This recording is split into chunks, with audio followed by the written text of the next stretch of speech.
ಗೂಡಾರ ಅನ್ನೋದು ಇವತ್ತು ಹೊಸ ಒಡன்பಡಿಕೆಯಲ್ಲಿ ಗೂಡಾರ ಯಾರು? ನಾವೇ.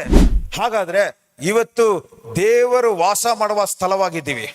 ದೇವರು ವಾಸವಾಗಿ, ಅವ್ರು ಯಾವ ರೀತಿ ವಾಸ ಮಾಡ್ತಾ ಇದ್ದಾರೆ? ಆತ್ಮವಾಗಿ ವಾಸ ಮಾಡ್ತಾ ಇದ್ದಾರೆ. ಯಾವ ರೀತಿ ಆತ್ಮವಾಗಿ? ದೇವರ ವಾಕ್ಯ ಹೇಳ್ತಾ ಇದೆ, ಯಾರು ದೇವರಲ್ಲಿ ಇದ್ದಾರೋ ಅವರ ಜೊತೆ ಸೇರಿ ಒಂದೇ ಆತ್ಮವಾಗಿದ್ದಾರಂತೆ.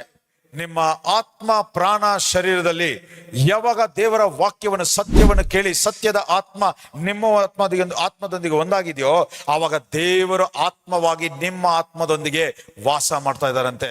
ನಿಮ್ಮ ಪ್ರಾಣ ಆ ಆತ್ಮದ ಇನ್ಫ್ಲೂಯೆನ್ಸ್ ಅಲ್ಲಿ ಇದೆ. ಆ ಆತ್ಮದ ಆಲೋಚನೆ ಪ್ರಕಾರ ಅದನ್ನ ಸ್ವೀಕಾರ ಮಾಡ್ಕೊಂತ ಇದೆ, ಅದನ್ನೇ ನೋಡ್ತಾ ಇದೆ, ಅದನ್ನೇ ನಂಬ್ತಾ ಇದೆ, ಅದನ್ನೇ ಮಾತಾಡ್ತಾ ಇದೆ. ಅದರ ಕುತೂಹಲವನ್ನು, ಆನಂದವನ್ನು, ಸಮಾಧಾನವನ್ನು ಆ ಪ್ರಾಣ, ಆ ಮನಸ್ಸು ವ್ಯಕ್ತಪಡಿಸುವಾಗ ನಿಮ್ಮ ಶರೀರ ದೇವರ ಮಹಿಮೆ ಕಾಣುವಂತೆ ಅನುಭವಿಸುತ್ತದೆ.